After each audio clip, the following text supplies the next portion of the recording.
Assalamu alaikum. I am Noor Muhammad, your English teacher, and this is our second lecture on elements of poetry. During our first lecture, we discussed in detail the first major element of poetry, and that was figurative language. Today, we are going to discuss the second major element of poetry, sound, in detail.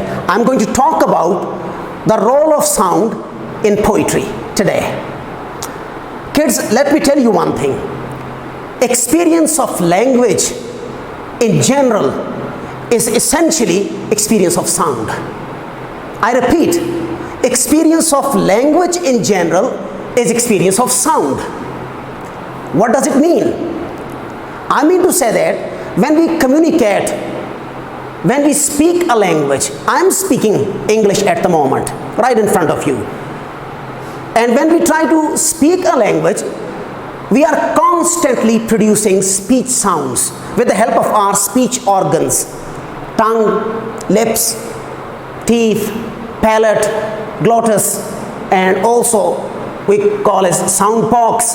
All of them interact, these speech organs, all of them interact with each other in different ways to produce what we call as speech sounds. And then these speech sounds travel and reach to the ears of the listeners.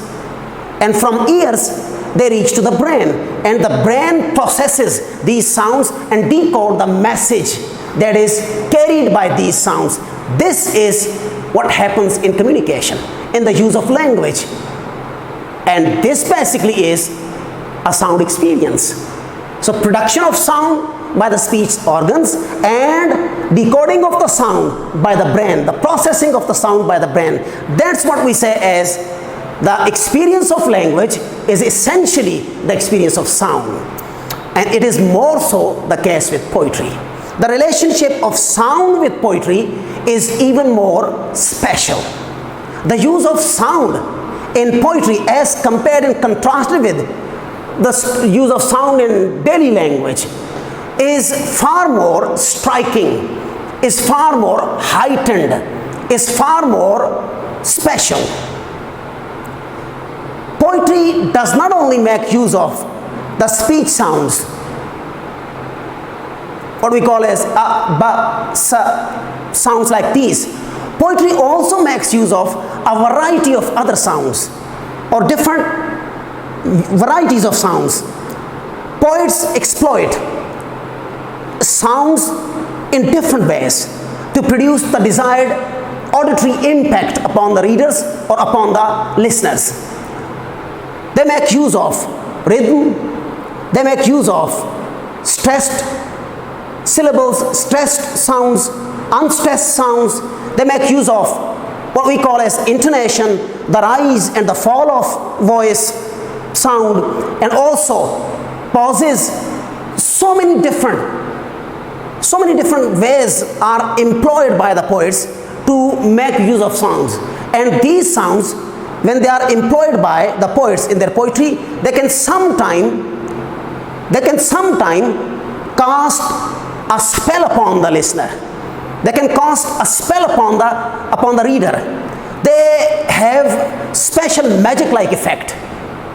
They have a mesmerizing impact upon the listeners, upon the readers. The only thing is that the listener must have a sense of music, sense of melody, sense of sound.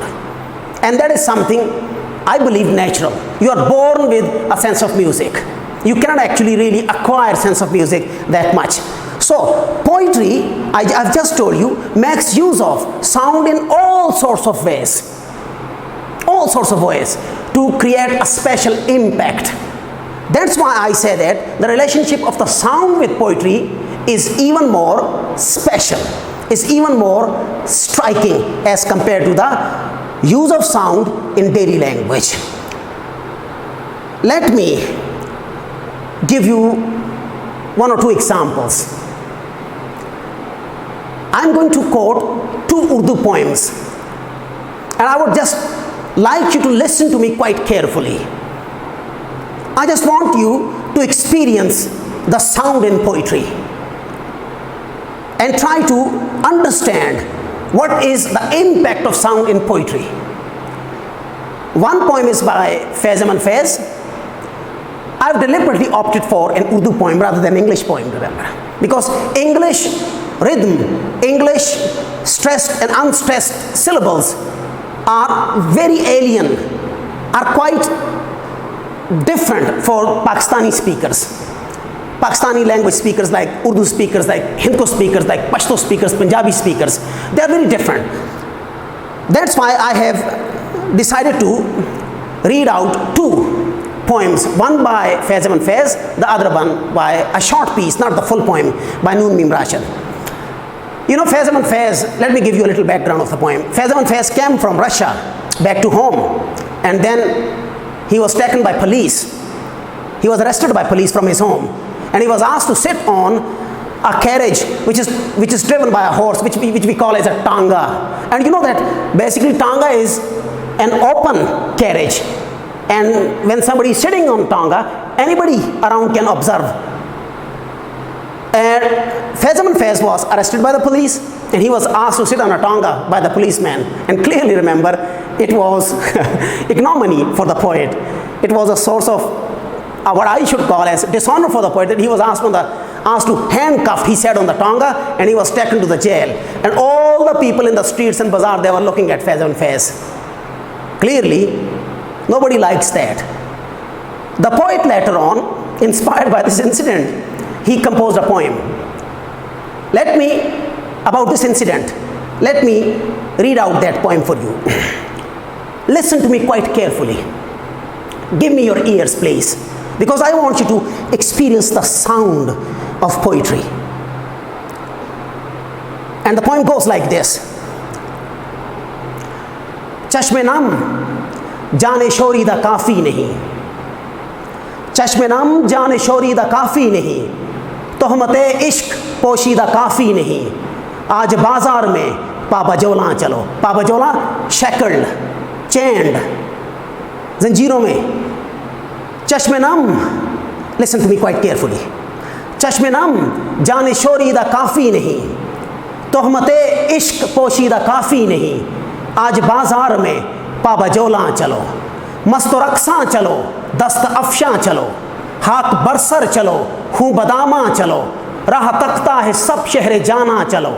हाकमे शहर भी, मजमए आम भी, तीरे इल्ज़ाम भी, संग दुश्नाम भी, सुबह नाशाद भी, रोज़े नाकाम भी. इनका दमसाज अपने सिवा कौन है? शहर जाना में अब बासिफा कौन है? दस्ते कातिल की शाया रहा कौन है? रख्त दिल बांध लो, दिल फुगारो चलो. फिर हम ही कत्ल हो आए यारो चलो. Did you listen to it? Do you feel the impact of the sound, the rhythm of the poem? That is called as the magic of poetry. It all depends upon the listener's ability to feel, to understand and appreciate the music, the melody, the rhythm of the poem. Let me quote you the second poem. That is the second poem. It's a piece, not the full poem. The first few passages. Written by Noor Mim Rashid, a famous poem. जिंदगी से डरते हो, जिंदगी तो तुम भी हो, जिंदगी तो हम भी हैं. आदमी से डरते हो, आदमी तो तुम भी हो, आदमी तो हम भी हैं. आदमी जुबां भी है, आदमी बयां भी है, उससे तुम नहीं डरते. हर्फ और मानी के रिश्ता हाय आहन से आदमी है वाबस्ता. आदमी के दामन से जिंदगी है वाबस्ता. उससे तुम नहीं डरते, अनकही से डरते हो. जो अभी नहीं आई उस घड़ी से डरते हो. उस घड़ी की आमद की आगही से डरते हो. आई रिपीट, जिंदगी से डरते हो, जिंदगी तो तुम भी हो, जिंदगी तो हम भी हैं. आदमी से डरते हो, आदमी तो तुम भी हो, आदमी तो हम भी हैं. आदमी जुबां भी है, आदमी बयां भी है, उससे तुम नहीं डरते. हर्फ और मानी के रिश्ता हाय आहन से आदमी है वाबस्ता. आदमी के दामन से जिंदगी है वाबस्ता. उससे तुम नहीं डरते, अनकही से डरते हो. जो अभी नहीं आई उस घड़ी से डरते हो. उस घड़ी की आमद की आगही से डरते हो. पहले भी तो गुजरे हैं दौर नारसाई के, बेरिया खुदाई के. Cut it short, it's a long piece. Did you enjoy the second poem as well? I know. Majority of the people who listen to these 2 poems, they enjoy. And interestingly enough, ironically, majority of the people who listen to these 2 poems do not understand these poems more than 50%. And yet, they enjoy the poems. So it means that enjoyment of the poetry is not all in the words and the meanings and the themes.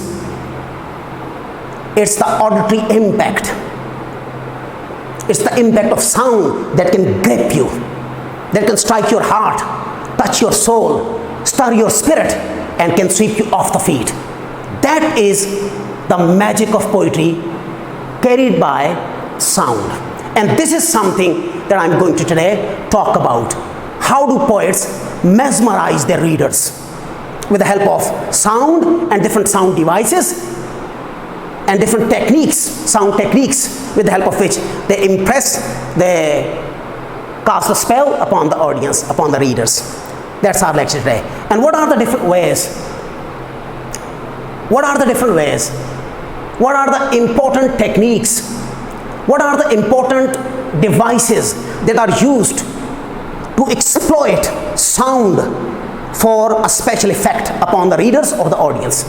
We are going to discuss them. And the first and the foremost, the most important is rhythm. So we are going to talk about rhythm. So the question is, what is rhythm? You know, when we talk about rhythm, let me say, formally, this has a definition. Here is a definition, just for the sake of formality. Rhythm is not something to be read, to be defined. It is something that is to be experienced. You have to experience rhythm. Rhythm is not about a definition, an explanation, exemplification, clarification. Rhythm is about experience the magic of sound. What is it? The definition: a strong, regular, repeated pattern of sounds and movements. That's a scientific, to be very honest, that's a scientific explanation of rhythm. What is it? A strong, regular. Regular clearly means having a fixed system, repeated over and over again, occurring again and again. Pattern mean having a system, a regularity, a fixed use of stressed and unstressed syllables. I will explain that later on. Stressed and unstressed syllables, this is called pattern. Pattern basically means consistency. It means having something in a fixed way. That is exactly what I mean. So that's why I've just told you, don't be anxious. Just wait. I will explain it to you. So a strong, regular, repeated pattern of sounds and movements. When sounds, stressed and unstressed syllables, when they are repeated over and over again in a fixed sequence, in a fixed order, that is called as rhythm. Just for the sake of illustration, I have given here these 3 examples to explain to you what exactly is rhythm, what exactly is meant by pattern. And I have used visual patterns here. Rhythm is only auditory experience. I have used visual patterns here. Block followed by a star. A block followed by a star. A block followed by a star. A block followed by a star. Do you see? There is a pattern. Block, star, block, star, block, star, block, star. This is exactly what we mean by pattern. This is exactly what we mean by regularity. And it is visual pattern. Come up here with a variety. Then you have got 2 blocks, then a star. 2 blocks and then a star. 2 blocks, then a star. This is also visual rhythm. This is also visual pattern. Coming towards the third one. 2 blocks, 2 stars. 1, 2 blocks, 2 stars. Another 2 blocks, 2 stars. So all these 3 examples are examples of visual patterns. And you can call them as visual rhythm. The same thing actually happens in sound. We call them as sound patterns. When stressed and unstressed syllables, like blocks and stars, are repeated over and over in a fixed pattern, that is called as visual. That is called as rhythm, over and over again. You know, as it's written over here, there is in English rhythm, there is a play, an important role played by the stressed and unstressed syllables. Stressed syllables are marked by a tick and unstressed syllables are marked by a cross. Urdu speakers, Hindi speakers, Punjabi speakers, Pashto speakers, or majority of the Asian languages, even Arabic, even French, even Spanish, Italian, Romanian, all these languages are very different from English and German language. English language makes use of stressed and unstressed syllables, and I will explain what are stressed and unstressed syllables, don't worry. They make use of English and German language, they make use of stressed and unstressed syllables, but Urdu speakers, they do not make use of stressed and unstressed syllables in this way. The music, the melody, the rhythm produced in Urdu poetry or Urdu language is different. It is the product of something else. If I get a chance in future, I will tell you what, how. And on the other hand, the production of rhythm is the result of stressed and unstressed syllables in English language. So this is exactly what happened. So you can consider this one as a stressed syllables. Stressed syllable. What is a stressed syllables? A syllable, a sound which is pronounced more prominently, with emphasis, with stress upon it. That's called as stress sound. That is called as stress syllable. And the one which is pronounced with less emphasis, less stress, less prominence, that is called as unstressed sound or unstressed syllables. And if you can somehow take this one as stress syllable and this one as unstressed syllable, then I can give you a practical demonstration of what exactly is rhythm. And I will be making use of dash right now in front of you to show you what exactly is this pattern, and you will be able to feel the melody, you will be able to feel the rhythm when I will be demonstrating these three patterns on dash with the help of a marker in my hand and then the other one with the palm of my hand. Okay, I'm bringing the dash here right in front of you. Here it is. So this one, for example, is unstressed. This one is stressed because you know that hand leads to a heavy beat and this leads to a light beat. Okay, take it as unstressed syllable and this one as stressed, unstressed and stressed, unstressed and stressed, unstressed and stressed. This is how they will go. And this one also unstressed, unstressed, stressed. And there is nothing difficult about it. Stressed mean the sound, the syllable which is pronounced with greater prominence, with greater emphasis, with greater, I should say, power. And the unstressed syllable or unstressed sound is the one which is not pronounced, which is not spoken with greater stress or emphasis or power or prominence. Unstressed, look, it is what I say, light beat. This one is heavy beat. Now you can clearly see this is stressed, this is unstressed. And I'm going to follow the first sequence. Unstressed, stressed. See, like this. Like this. Second one. Third one. Let me do it in consistent way. Like this. Do you feel the rhythm? That is how rhythm is produced. Let's talk about second one. Two unstressed syllables and then stress. Two unstressed and then stress. It's like this.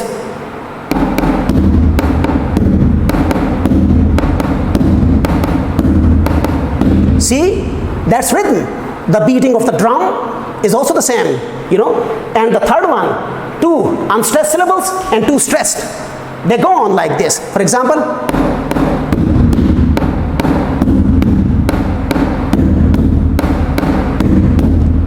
that's rhythm. That's how rhythm is produced, with the help of heavy beat and light beat, with the help of stressed syllables and unstressed syllables. This is what happens in poetry too. I wish I could have time, and also because I feel that it is not the requirement of your level. You are intermediate students. You are not students of English literature. That's why I'm not actually going to talk about it in detail. But I've just given you a glimpse of what exactly is rhythm. And rhythm, how rhythm is actually produced with the help of, heavy beat and light beat, with the help of stressed syllables and unstressed syllables. And I've just read out the 2 poems, and you must have felt it. And not just this, I can also quote some of the lines from English poetry to let you experience the magic of rhythm. For example, there is a poem written by, I will just quote the opening lines, 2 lines of a poem written by William Blake. Tiger. Tiger, tiger burning bright in the forest of the night. Tiger, tiger burning bright in the forest of the night. Do you feel the rhythm? Tiger, tiger burning bright in the forest of the night. Twinkle, twinkle little stars, how I wonder what they are. Tiger, tiger burning bright, twinkle, twinkle little stars. Humpty Dumpty sat on a wall. All of them have the same pattern. The first beat is heavy, stressed syllable. The second one is unstressed. Tiger, not tiger. So first one is tie, is stressed. Twinkle, the first one is stressed. Twinkle is unstressed. In the same way, Humpty, first one, first syllable, hum is stressed, T is unstressed. Humpty Dumpty sat on a wall. Tiger, tiger burning bright in the forest of the night. Twinkle, twinkle little stars. Tell me not in mournful numbers, life is but an empty dream. Tell me not in mournful numbers, life is but an empty dream. I have deliberately taken those examples from English poetry that are more rhythmical. And they make use of a meter which is called as trochaic. What is it?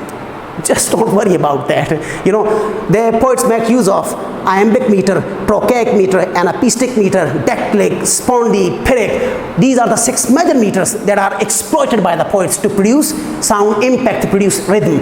I'm not going to talk about those things in detail with you. That's not your requirement. So this is something that is called as rhythm, and I hope you've experienced rhythm by these examples that I've just given. So this is an illustration, and I've just told you the stressed and unstressed syllables are made use of. And in English language, all the words that have 2 or more than 2 syllables, at least one of the syllable is stressed. Look at this one, clever. There are 2 syllables, clever. The first syllable is stressed, the second is unstressed. Clever. You don't pronounce it like clever. You don't stress ver. Clever. You say clever. Cle is stressed, ver is not stressed. Wonderful has 3 syllables. Wonderful. The first one is stressed, the next 2 are unstressed. Wonderful. You don't say wonderful. Dar is not stressed. You don't say wonderful. Full is not stressed. Only the first one. Wonderful.